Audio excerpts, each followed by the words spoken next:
Welcome to The Mystic and the Skeptic, the show that asks the tough questions and explores different alternatives to today's pressing issues, theories, or enigmas. It's a podcast devoted to the exploration of all things mystical, philosophical, scientific, political, conspiratorial, and cosmic. Join us in an exploration of the Mystic-Skeptic mind space.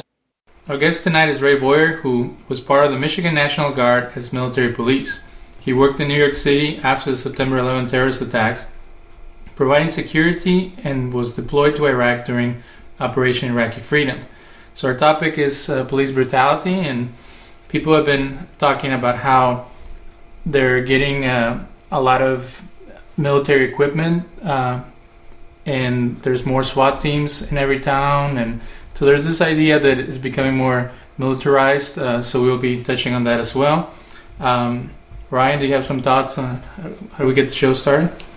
Well, I think that this is an interesting topic, and it's one that's close to a lot of people's hearts, I think, because most people know of someone who has had maybe a negative experience with officers. There's also people that know police officers, so there's people that have been involved on both sides of the spectrum. It's close to my heart. I've experienced what I would consider police brutality, I guess you could say, and I also experienced it as a practicing attorney in Omaha. I think it's good that it's in the media and in the news, even though the media and the news tends to distort a lot of things. I think it's good that it's coming into the public eye, because this is something that has been going on for a long time. The people that are most aware of it are usually the underprivileged or poor people within certain parts of this country, within certain urban areas in this country. The statistics indicate that it's something that affects racial minorities in a disproportionate manner. So a good topic to discuss, and I'm looking forward to hearing everybody's perspective. So Ray, before we discuss our topic, tell us a little bit about your experience both as a military serviceman and a police officer in New York City. Okay, so I guess full disclosure, I joined the National Guard just for the college money. I think it was like a 1 week a month kind of gig, and hoping to not get deployed. But while I was in boot camp, 9/11 happened. So right after I got out, I was deployed to New York City, and I picked my MOS, which is Military Occupational Specialist. Basically your job in the Army. I picked that because it was closest to my house and just so happened to be military police. I don't have any desire to be a cop. I never did, but I did anyways, and I sort of found myself after 9/11. I think I was 19 years old, patrolling the streets of Brooklyn in Fort Hamilton, New York, with a gun, handcuffs, and like a squad car, and like the weird authority and ability to detain people and arrest people. And it was a weird time to be a cop. It was because in New York at the time, it was much different than how people feel about cops today, because it was right after September 11th. The country was really unified to come together, so people really loved us and supported us. I think police in general, and just the weird power dynamics is really surreal for me. It was a weird time, I guess, in my life. So how long did you do that for? Did that for 8.5 years, actually 9 years. And, I got deployed 2 other times after that. Once was to down south with the hurricane to do disaster relief. And basically we were law and order down there too. And then I went to Iraq, and I was supposed to get out a month into my deployment to Iraq, but then President Bush signed the stop law bill, so he made me stay for the rest of the year and a half. So. But yeah, so for about 10 years of my life, that's what I did. And you were there as in the capacity of a military police officer within the National Guard units that were in those areas. Yeah, right? Yeah. In Iraq, I was in Mosul, which is the northern province, northern part of the country. Our job was to train the Iraqi police forces, because we kind of went in there and we cleared house. So we got rid of all the army, all of the police forces, and the American government, or I guess the coalition, wanted to install a new police force and a new military, and our job was to train the Iraqi police. In our previous conversations, you mentioned that there was racial profiling in both New York and I guess the same for Iraq, or at least prejudice towards certain people. How does it go down? Are you told by the commanding officers, hey, if you see anybody of color or that fits a particular type, stop them, or is it just a culture of some type of discrimination that happens? It's cultural. It's kind of like, wink wink, nudge nudge kind of thing. Like officially they'd have all these meetings. They were called like sensitivity briefings or equal opportunity briefings, and they would explicitly tell us, you can't profile it, it's wrong. you have to treat people a certain way. But it was sort of like, it was a PowerPoint, and the idea was to get through it as fast as you possibly can, just so you can check a box and say that we had that training. But culturally, it was like, because I remember I was like a 19-year-old kid, and people would come through the gate, and we were supposed to check IDs to make sure you were authorized to come onto the military gate. And people would come through, and then we were supposed to search a number of cars every day, and it was supposed to be a random number, but that's where the discrimination really comes in, because the random number or the random car that we would search would always be a minority. It'd always be like a black person, or especially at the time, anyone from the Middle East, they would always get searched. So they would come through, and we would just wave them through, and we pull out the car, and never found anything ever. So it's definitely more of a cultural thing. There's a lot of sort of covering your own self, so you don't get in trouble. That way you can say, look, we gave all these people the sensitivity training, this person acted out. Basically, the idea is so they can officially say, we gave all this training, this was a rogue soldier who sort of lost it for momentarily and did something he shouldn't have done. But really, it was just culturally enforced all the time. It was sort of like the unwritten rule of how you did stuff. Interesting. Yeah, I think that's probably pretty similar with a lot of police departments. Mm-hmm. And a lot of these cities, they have all these different training programs, right, and programs that they go through to teach them to be less adversarial, mm-hmm, and not to ramp up the situation just because of their presence. But it seems like what you said, it's just like a PowerPoint presentation. It goes in one ear, it comes out the other. mm-hmm. And whatever the culture is of all those people that have been in those positions for many years, or have had family members that were also police officers, or who have seen multiple brothers or fellow police officers getting killed or whatever else. Mm-hmm. It's obviously the culture is going to carry the weight there, and it seems like every time there's some type of police brutality, or there's some type of situation where the media attaches onto a story and it becomes popular within the national media, it's always followed by a police press conference with somebody saying they've had this training, they've had that training, right, and there's this new protocol coming in which we're going to adopt. Yeah, it's more of like a PR kind of move, right? They want to say that, like, look, we know there's a problem, we're addressing the problem, this is how we're doing it. But the training, at least the training that I've been through, wasn't sincere. It was, just, this is what we have to do, and then let's get out of here kind of a deal. Which happens a lot in the military, so you would be surprised and probably shocked if you experienced it. But was there ever a time that you felt that you needed to say something or stand up for your beliefs, and that you were shut down or completely ignored? Oh yeah, I was. 'Cause like I said, I never had any desire to become a cop. I kind of hate telling people what to do. And then it was National Guard, so the rank structure isn't as rigid as the active duty Army. Like, we know everybody that's our superiors. Like, so my boss, who I was supposed to call sergeant, whatever, I could just call him Jeff by his first name, and we had that kind of relationship. So when they would do stuff like that, I would always call them out. Then I sort of became the token liberal, or the hippie. And then so after a while they'd be like, oh, there's Ray telling us not to do something again. We shouldn't do that. So I would bring it up, but I would often get one, just ignored, or two, a lot of times they did listen to me, which was kind of nice. But I was the only person that would say anything, and normally I'm not the kind of person to stick my neck out there, but if I'm the only one that's there and that sees that there's a problem or an issue, that's when I would speak up. And it was mixed results. Sometimes they would just be like, whatever, and other times they would stop, because probably they just didn't want to hear me complain about it. But it seems like that's something that's not supported. Yeah. Especially in the military, because one of the things in the military is you follow the orders. Right, yeah. What you say. Yeah, had I been drilled into, just question it a little bit is obviously not supported. Yeah. And then it's further not supported when you do question and nothing happens as a result, or if they just continue to do whatever they're going to do.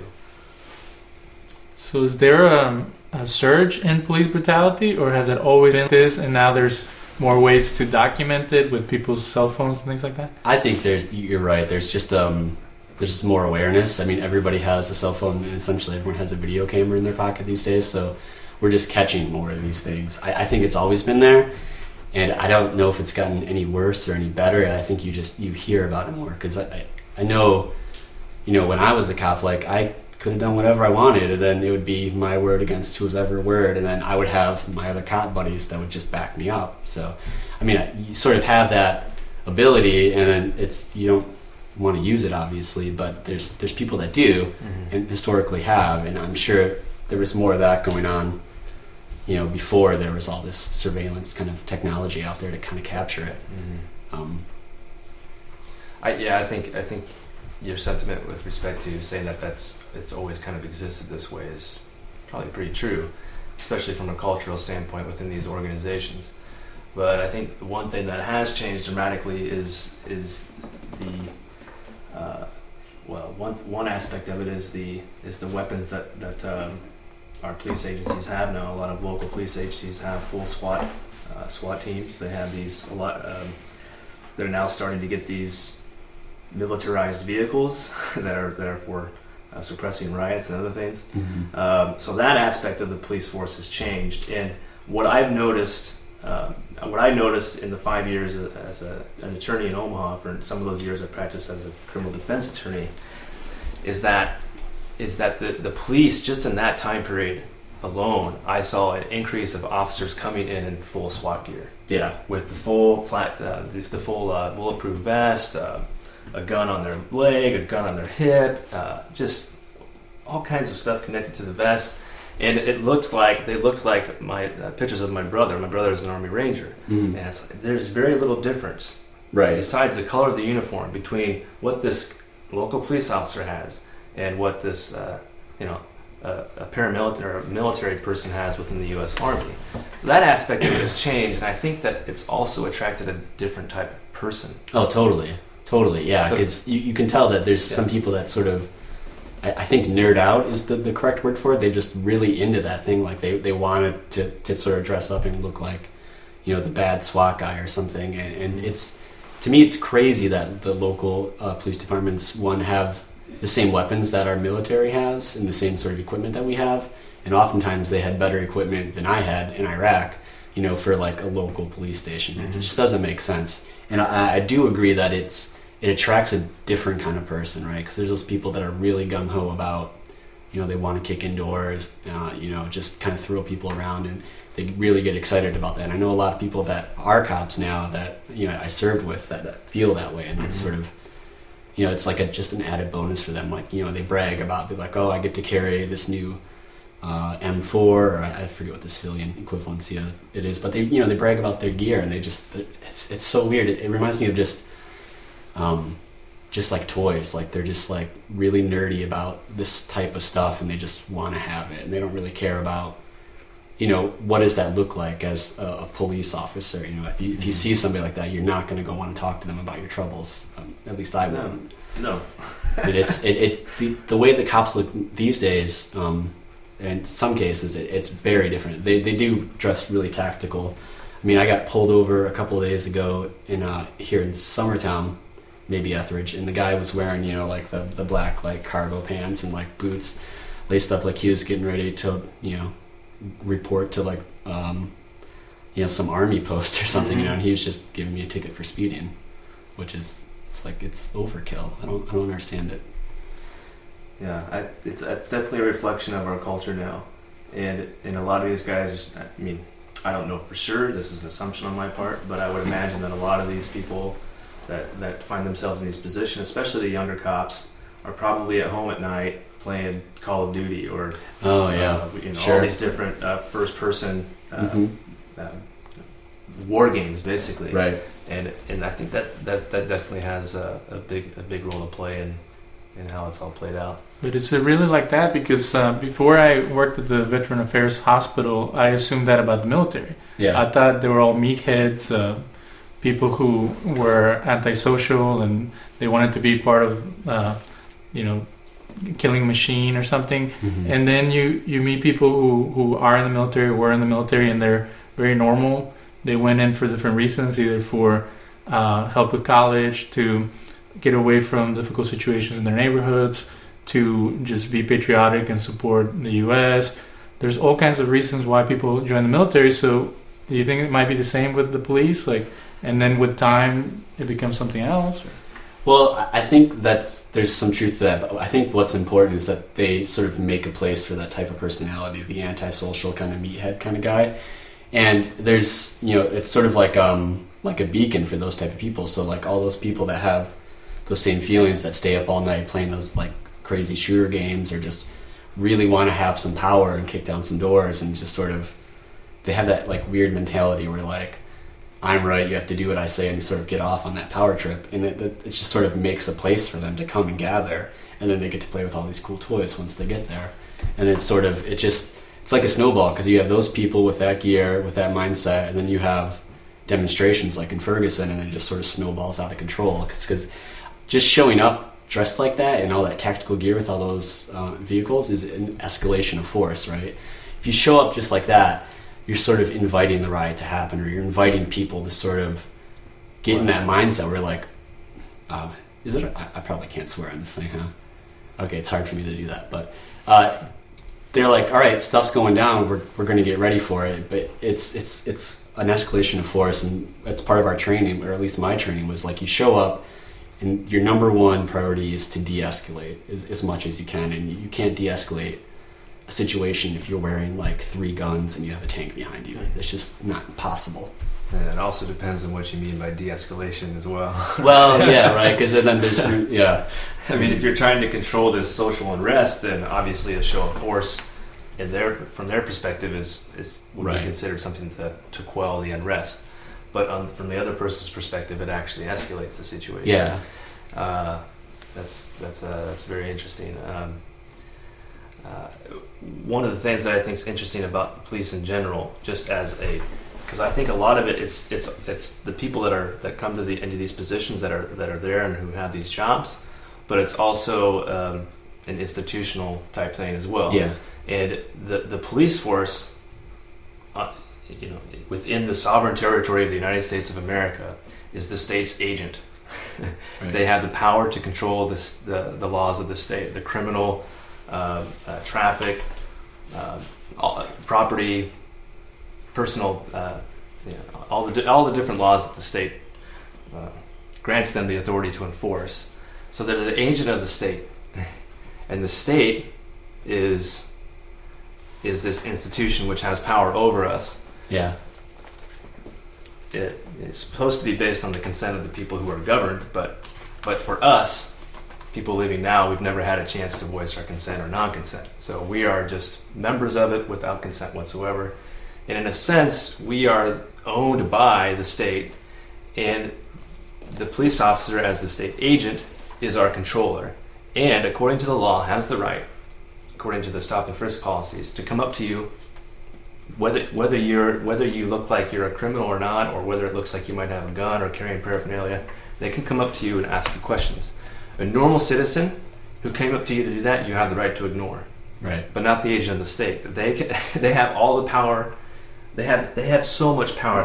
They can do whatever they want to you, and they routinely get away with it, even though there's supposed to be checks and there's rules against certain conduct that they can do. But when you really get down to it, there's never going to be a situation where there's peace between the police and the subjects of the police, because they always have the power, and you as the citizen, it's like an adult or a parent would normally tell their kid, when an officer comes up to you, you be quiet, you don't make any sudden gestures, you respect the officer, and you do all these things. If it's a situation where someone else's rights are violated, you still do that, because if you don't, you're going to end up in jail, whether you're guilty of anything or not. And if you're poor, you're going to sit there for upwards of 6 months before you get out, because you can't afford bail. And it's basically legalized kidnapping a lot of times when the person's actually innocent. And then it just keeps on going from there. It escalates from there to where if you were innocent, prosecutor and an attorney comes in and says, "Here's an offer for you." Right. If you don't accept the offer, this is going to go to trial. Juries always side with officers. I mean, this is a statistic that says that normally juries will always side with the officer. They're not going to pay attention to the victim's testimony. The victim hardly ever testifies. And or a witness or family member of somebody else, unless there's an actual video of some sort. So that person's sitting there, they've been legally kidnapped, they've been legally put in the cage, and now they're sitting there with the prospect of being sent to jail for a very long time. Right. Or maybe just a few years, which is a long time, or accepting this deal. And that is what is, I think, a big part of it, because there's huge amount of people within this country who mistrust the police, who do not trust the police. And yet, nothing's changing with respect to how they conduct themselves. I feel like they have good reason to fear the police, though. A lot of people do. I mean, my kids are terrified of police, and I have no idea why. Like, they've never had any bad experience with them, but they know that system exists because they have like friends and family members that have gotten locked up. Like, we've had a cousin that got locked up, and he was just like you said, just waiting for his trial, and he was locked up for like a year, I think, before he even saw a trial, or even talked to anybody. So he's just sitting there, and they realize that this is like a possibility, that something can happen. And my kids already at like the young age of like 9 and 7 sense that, and they live in fear of the cops. I'm afraid of the cops too. Even though I'm usually totally law-abiding, when I get pulled over for anything, I'm totally nervous. I have no idea what's going to happen, because they do have that ability, if they wanted to, especially maybe here in a small town, to sort of get away with, literally anything they wanted to, and then you're sort of stuck at their mercy. I don't know, because I was raised like Ryan was saying, that you don't draw any attention to yourself or create any conflict with the officer because of that power. Mm-hmm. And some would say that the reason that there's been so many cases of police brutality, or in the eyes of the police, people them having to defend themselves or having to act quickly, is because people don't respect them anymore, and that people, they see them and they run, or people act suspicious, or they argue with them. So fearing for their lives, they have to respond quickly. So on their side, it would be, well, I'm putting my life on the line every day. I see traumatic stuff every day. I deal with very difficult people who want to kill me every day. So why am I going to take a chance with some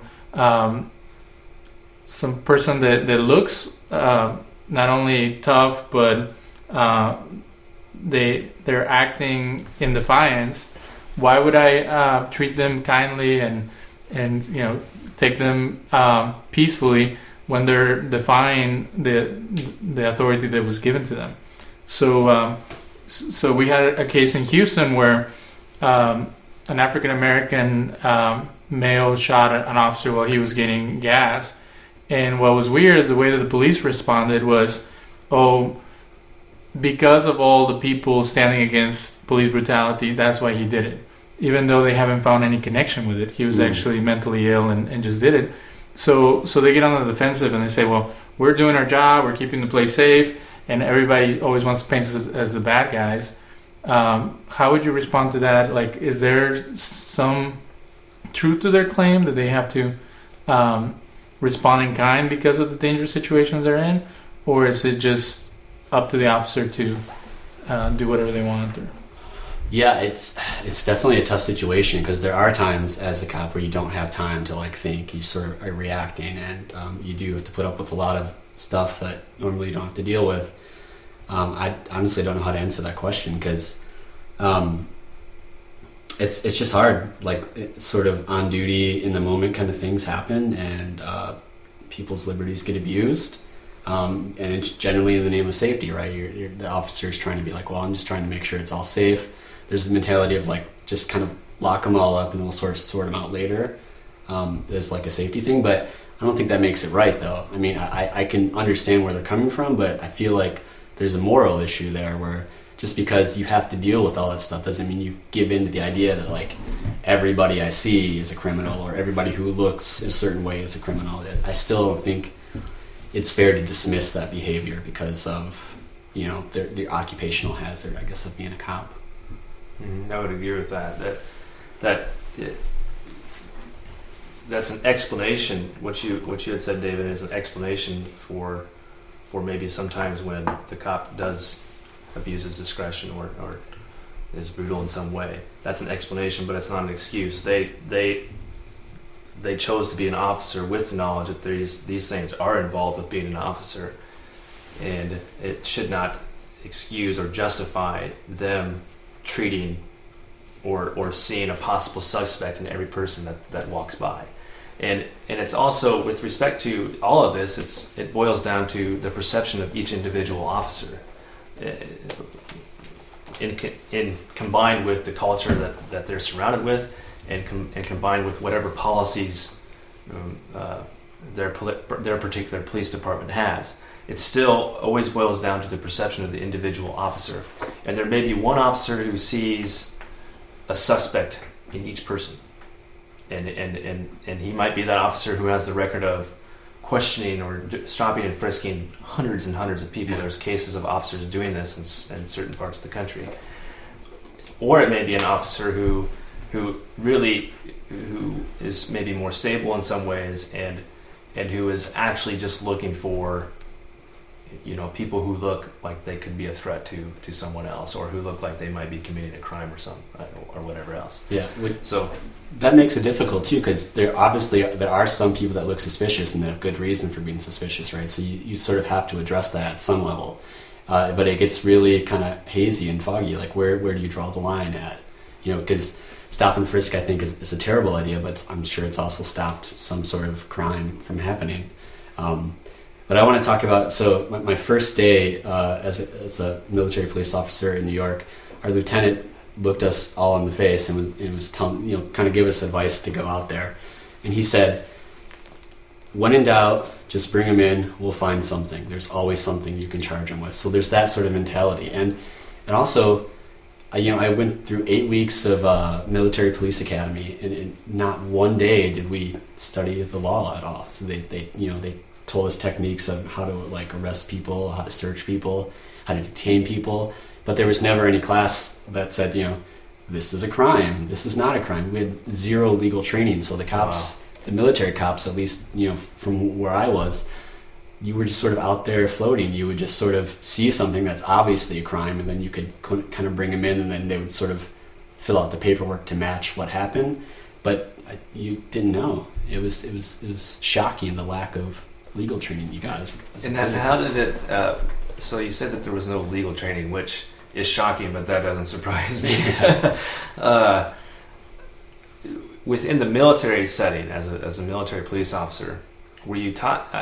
I'm not sure exactly how this works within military law, but were you taught anything about constitutional limits? No, nothing whatsoever with respect to the law. With constitutional limits, as far as what do you mean by that? Well, I'm just thinking that as a soldier within the military, within the National Guard, I'm assuming that the constitutional protections that you have are different than the constitutional protections that I have as a private citizen. You're right. I'm assuming that, yeah. So there's that aspect of it, and then there's the further aspect that you don't even receive any type of training or education as to the actual Constitution.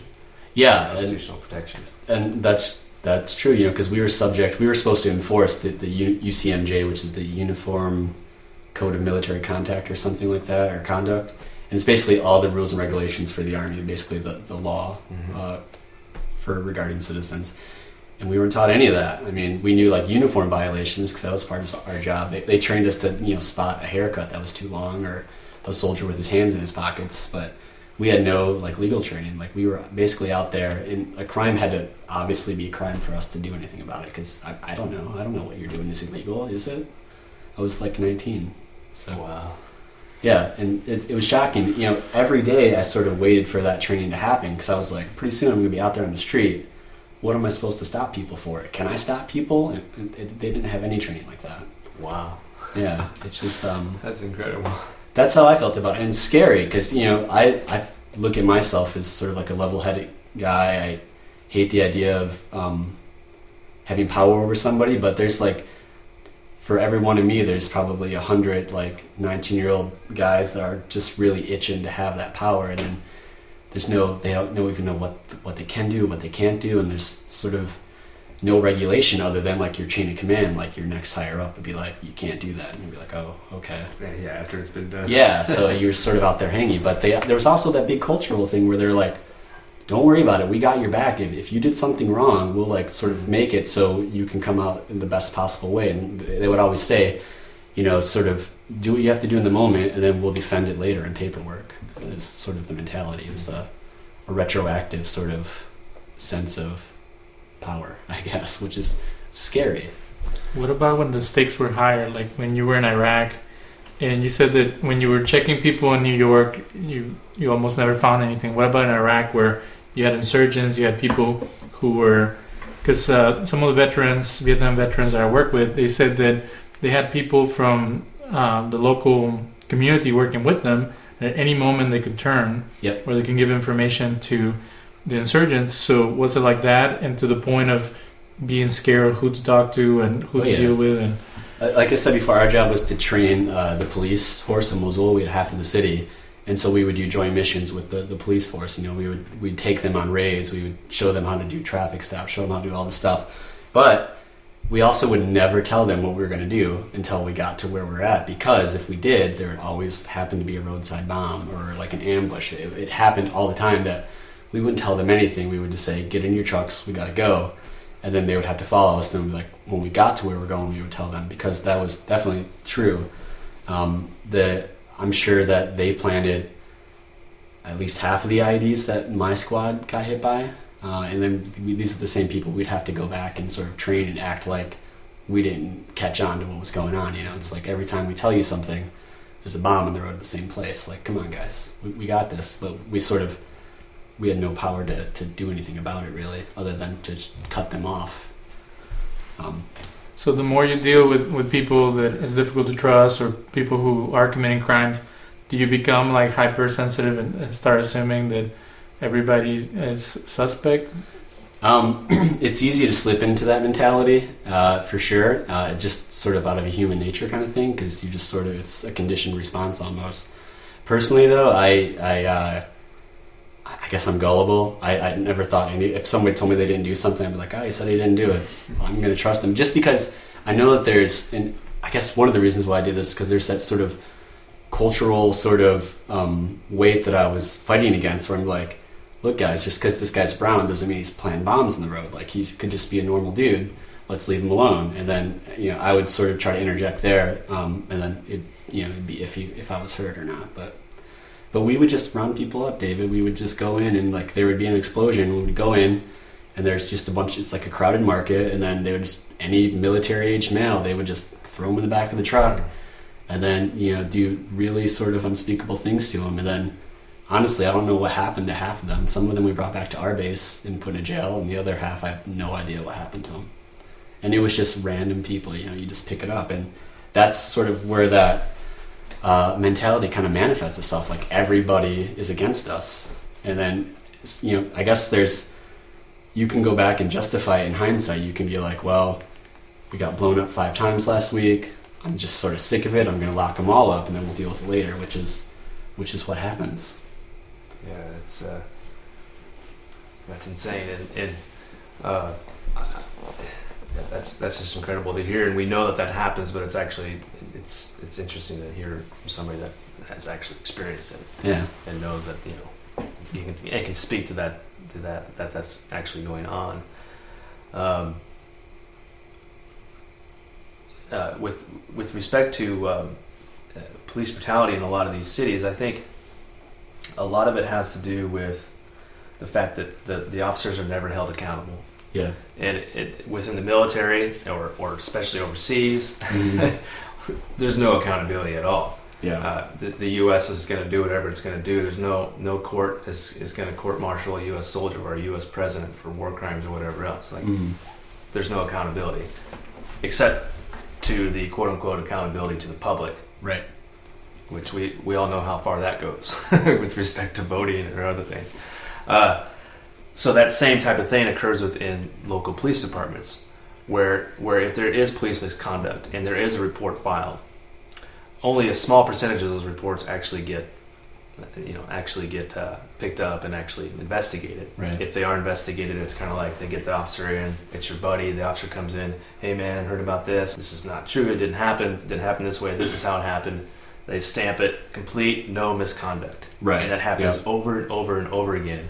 And it happens just in Omaha, where I practiced criminal defense for a while. What I noticed quite a bit, and I was actually kind of surprised by this, but what I noticed quite a bit is that there were I had a number of repeat clients who are quote unquote repeat offenders who were picked up by the same officer every single time for some stupid thing, like a taillight out or a headlamp out or some type of ridiculous traffic infraction, and immediately it didn't fail every time that it was this type of situation. There was absolutely no constitutional rights granted to them whatsoever. So normally in a situation like that, the cop, unless he smells drugs or sees a gun or sees something else suspicious, he writes you the ticket and he leaves.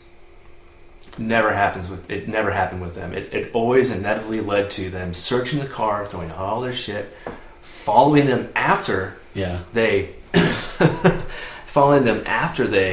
had stopped them or whatever else, if they didn't arrest them, and then harassing them again. And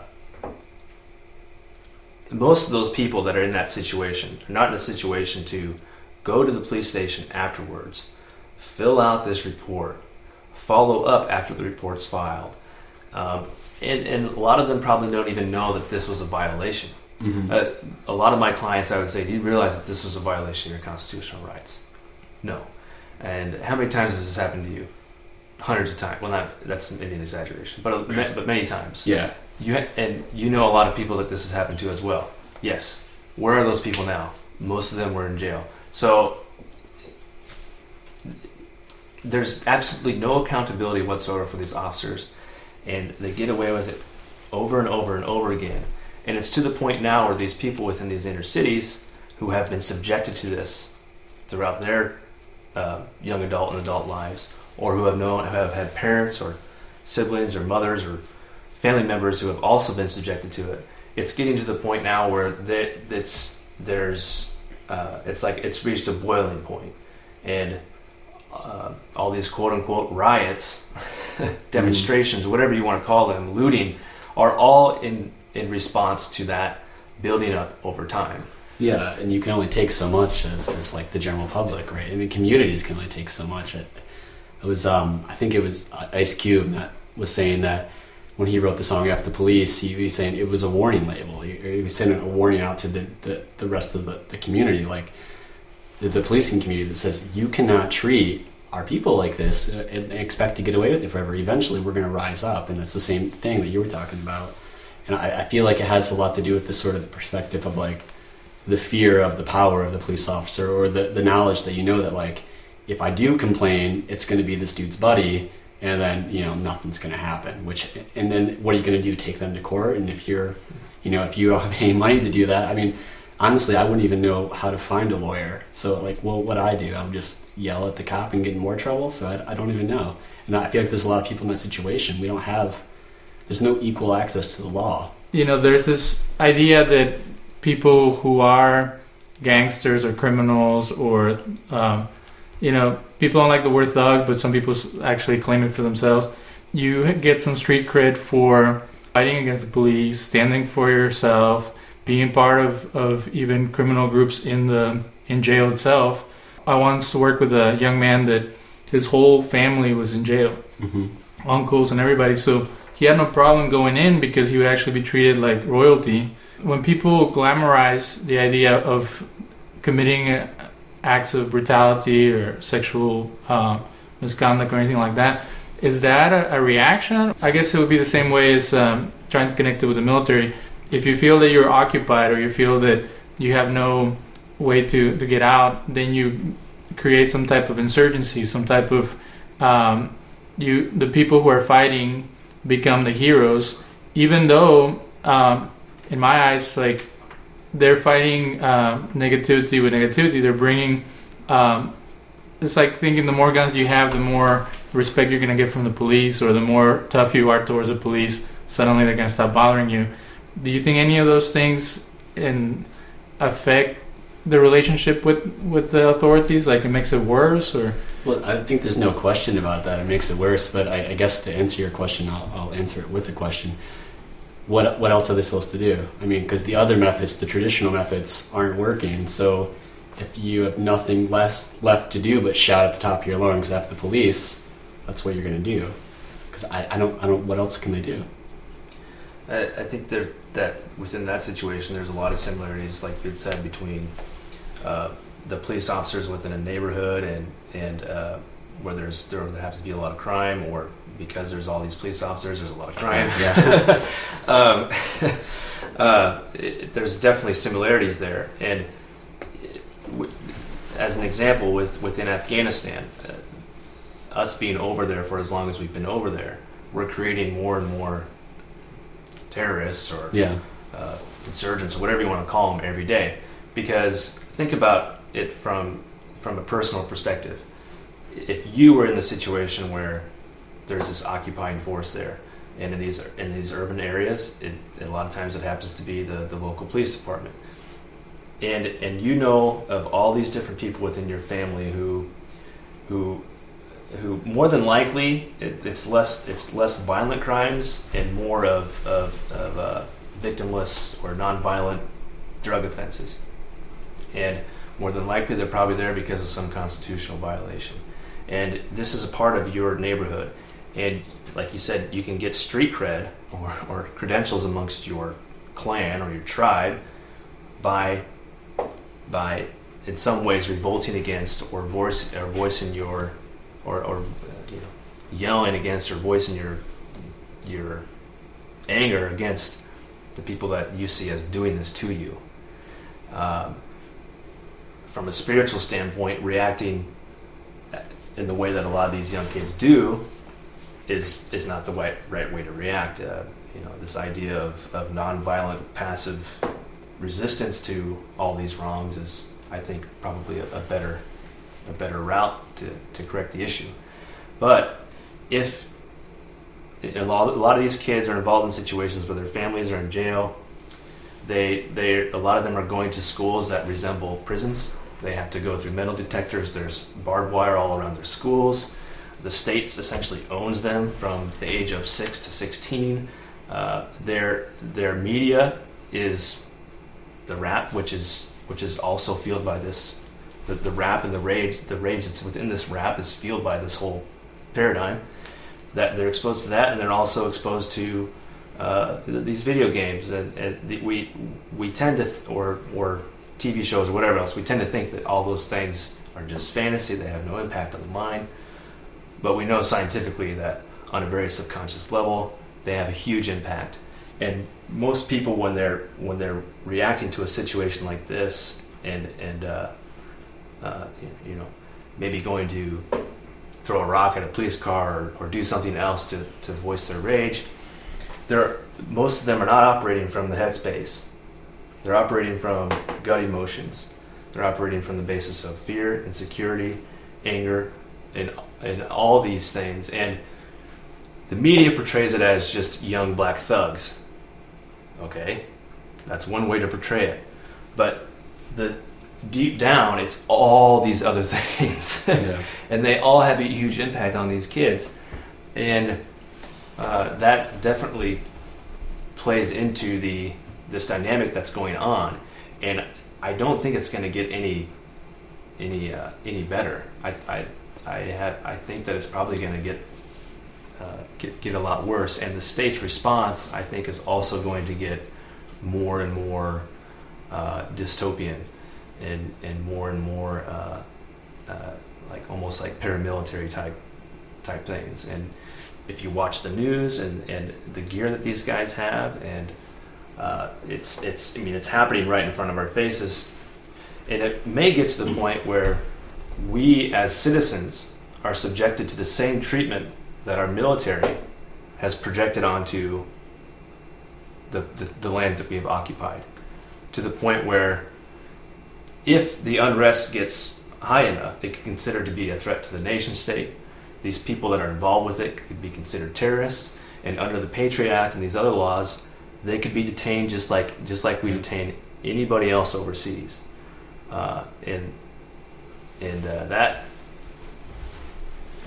That's a very scary scenario, but it seems like in some ways the writing is on the wall unless calmer heads prevail.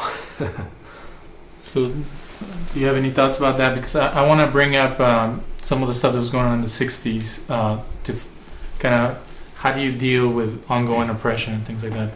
Yeah, I guess really quick though, I just want to add about the hip hop or rap is that Biggie Smalls said, "You write what you know," right? So all these people that are in this sort of experience or this life experiencing this stuff, that's sort of all they know, right? So this is what they're doing. So if the cops weren't abusing their powers, if the police, if the system wasn't so stacked against them, maybe we wouldn't have gangster rap because they would have nothing to complain about. Well, as far as the police, but I think it's a total natural and anti-hero-ish kind of response, and I personally love it. But, so sorry, yeah, we can go on to the 60s now. Well, there was debate within the African American community between the civil disobedience, peaceful kind, and then there was the militant kind. Mm-hmm. And Martin Luther King was an example, and then Malcolm X. And Malcolm X always said that if you don't protect yourself, you don't protect your family, you're a fool. And then Martin Luther King would say, well, if you fight fire with fire, everybody gets burned, and then we're left with nothing. So there's a quick response that would be to, respond in kind, and then the long-term response is to fight peacefully and to show the other side that they're people, that they have rights, that they shouldn't be treated that way. But a lot of people died doing the peaceful one, and even now there's still issues going on. So there's these statistics about how there might be a connection between the lynchings that were going on in the 19th and 20th century with ongoing attacks on African Americans.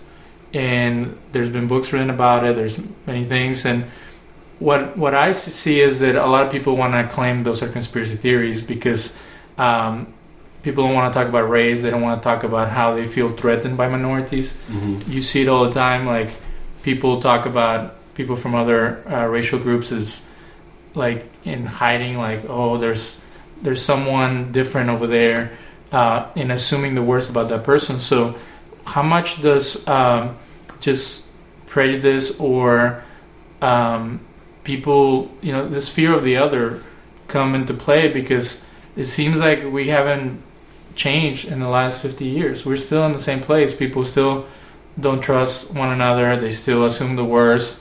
Whenever there's more of that kind of people in a certain population, people flee. Like, there was some stuff I was hearing about Memphis and the situation over there. And it's a cycle of, well, they did something towards my people, so I'm going to retaliate in kind. And it seems like the police officers are consumed by that type of ongoing prejudice and stereotypes and back and forth. So what is the solution?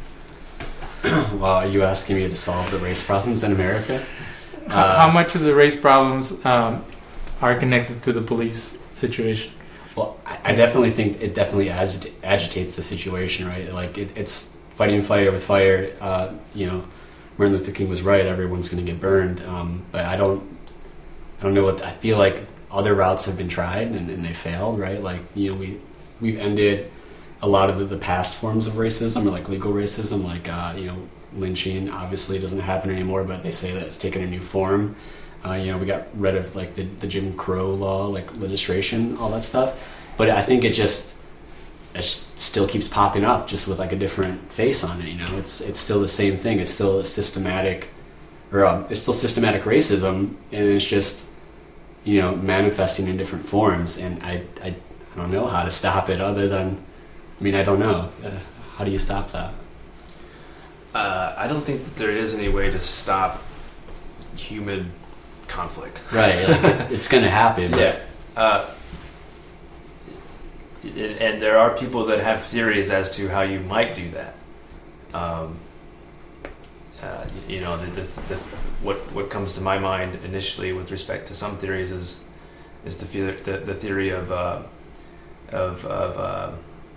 like this anarchist or voluntarist theory of spontaneous order. Right. Where humans, if they're not in a situation where they're dominated or controlled or enslaved or whatever else, if they're actually free in some sense, and if there's common values amongst these people, that a spontaneous or organic order will occur without some type of hierarchical authority. And that type of situation, there's theories that it existed at one point amongst humanity. Yeah. But it hasn't existed all that long within humanity, and the new paradigm since the dawn of civilization in Sumeria 8,000 years ago, the supposed first civilization of humanity, the paradigm has been a man or a group of men get together and form some type of an association, and it usually involves once they form the association, it inevitably forms into them going out and conquering other places. Yeah. This hasn't happened with every civilization, but this is an ongoing theme with respect to the types of governance that humans have had since that time. And so that is something that is deeply ingrained within all of us in terms of where we came from. It's only been, see, how many years has it been since the Emancipation Proclamation? 1860 something. 150 years. Yeah, 150 years or so. Yeah. It's only been 150 years. Right. And to think that the racism and everything that was involved with the slave trade and slavery and then the Jim Crow laws and everything within this, basically the founding of this country, to think that that's going to go away and just it's just all going to be peaceful is, as I think, kind of naive. And to think that the black youth, the African American youth, are also are going to forget this and just be okay with the way that everything is, Right. and be okay with the fact that their ancestors were brought over here as slaves, and from a scientific perspective, we also know that it's theorized that trauma of our ancestors stays with us on a genetic level. It stays within our body, and we have a remembrance of it. So think about what's going on within the physiology and the mind and the consciousness of these youth in these situations that they're in, which because of the way I was raised, I had no way of even conceptualizing that. I can imagine what it's like. I can, listen to rap music to get a feeling for the raw emotions that's involved with what's happened throughout their lives and their ancestors' lives. But I have no freaking clue. Right. And so the media takes these things and tries to put it into like, oh, it's just the black thugs and you gotta support the police. They're trying to keep law and order. Well, it's 100,000 times more complicated than that. Yeah, I think there's a problem in trying to oversimplify that too. And this idea that passing a new law or adopting a new policy for police officers is going to somehow solve this. Yeah. I don't see that as working. The only thing really, and this is like from like a philosophical standpoint, not necessarily from a practical or pragmatic standpoint, but the only thing really is people changing.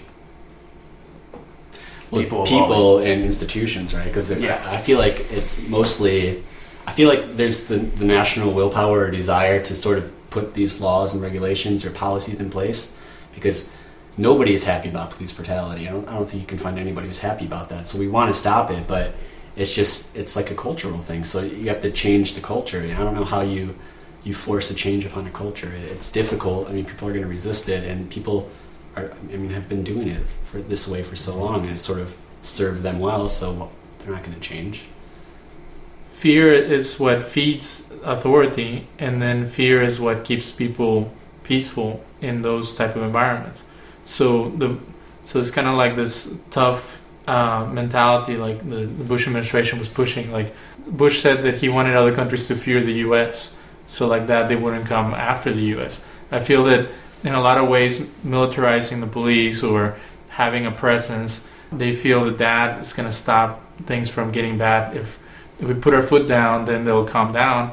Just looking what's happened to Iraq, Bill Maher, who claims to be the biggest liberal in the world, he was supporting the occupation of Iraq because he felt that if you beat up the strong man in the Middle East, all the other countries are going to calm down and not want to attack us. And how did that work out? Yeah, not very well, right? And that usually goes that way. Like you can't.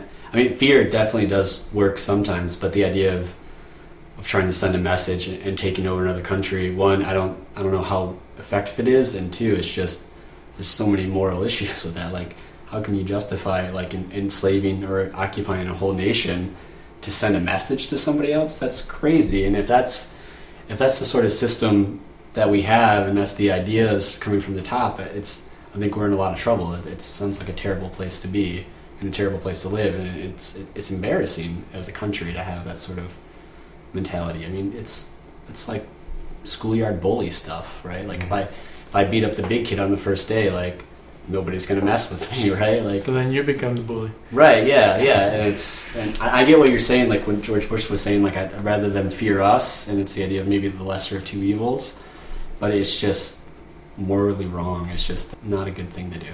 I just think that if you work from a place of non-fear, of mutual respect and civility and stuff like that, then you could have a different environment. It seems that pushing for this fear-based mentality is what people assume that works. It's kind of like that the gut reaction is like, well, if I have them fear me, then I know that I have them where they need to be, that they're not going to do anything because they're so afraid of me. So when you work with people, when you open yourself up, you become vulnerable. And I think maybe there's a macho mentality in there that we don't want to be vulnerable in the eyes of other countries or in the eyes of people that we might consider threatening. Yeah, if you think that fear brings peace, and your whole system is based on that, there's order. You think there's order because people fear your authority, and since they fear punishment, they'll follow the laws. So it's the whole thing is based on fear. If you grow up within that, then you're also going to probably have that as a philosophy. Maybe, and a lot of times it's unconscious because it's a deep gut type reaction, fear. And the thing is the politicians know this. So, with respect to our reasons for going over to these places, to, like you had said, to stomp down on the dictator and to bring freedom, well, that's the propaganda that is provided to the public. But beyond that, it's everything else. It's the military-industrial complex. It's all the oil that's over there. All you have to do is look to our relationship with Saudi Arabia to determine what we really care about. Is it the same where there's resources or there's stuff that people are trying to control within certain environments? Like in New York, when you were there was a fear of another terrorist attack, so they had to crack down on everybody, and because they needed to look good in the eyes of the world. But then once it was over, what happened? They just send you somewhere else and go crack down over there? Yeah, I mean, in a sense, 9/11 gave the government and sort of police agencies a big, giant blank check to sort of do whatever they wanted with.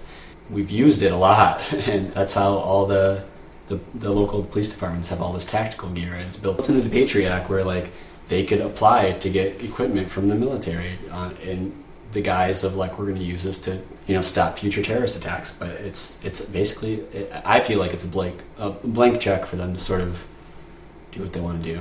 Thank you for coming, Ray. Definitely, we need to keep this conversation going regarding what we do, either through voting or through standing up for civility and the Constitution, or through just speaking out when we see crimes committed by anybody, that maybe we can change the tide and bring about a different outcome. We'll be talking in the future about other things related to veterans and through the stuff that are happening in the community. And we thank you for listening. This is the Mystic and the Skeptic. The Mystic and the Skeptic. The Mystic and the Skeptic. The Mystic and the Skeptic. The Mystic and the Skeptic. The Mystic and the Skeptic. The Mystic and the Skeptic.